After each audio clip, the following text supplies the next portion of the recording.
The first thing you want to put on the PKP-BP is the TR1 Thermal 1.25x sight. I always put this on because it's hard to see people in this game, and it's also great for being able to see campers that are too far away out of reach for the icon above their heads to show up, so yeah, that's great. And then I run the Kate Hollow in my second slot in case the enemies start to throw smoke grenades, or if I need to use this LMG for close quarters, I will switch to this as well. And then I run the T4 Thermal 2.5x sight in the third slot in order to help with seeing people at medium range as well as for shooting them at medium range. It's basically my medium range sights.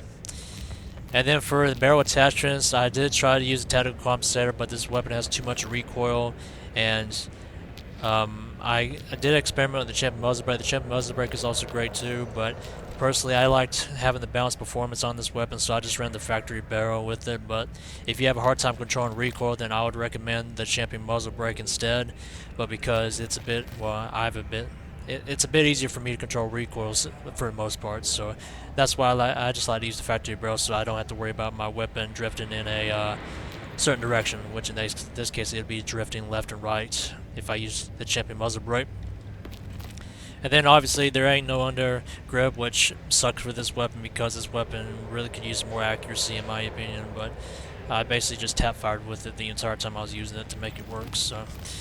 And then I run the high power extended mags in the first slot simply because this weapon doesn't really kill people all that fast, to be honest. Like even in short ranges, like for whatever reason, like the standard issue magazine just does not dish out enough damage. So I just run the high power extended mag. Not to mention you don't really have your fire rate decreased by much. You only lose a rate of fire of 50. So you go from 850 when you use standard issue magazine down to 800 when you're using high power rounds.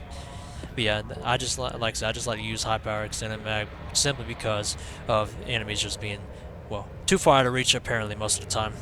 And then I have the regular standard issue magazine as backup ammo in case I run out of high power extended mags.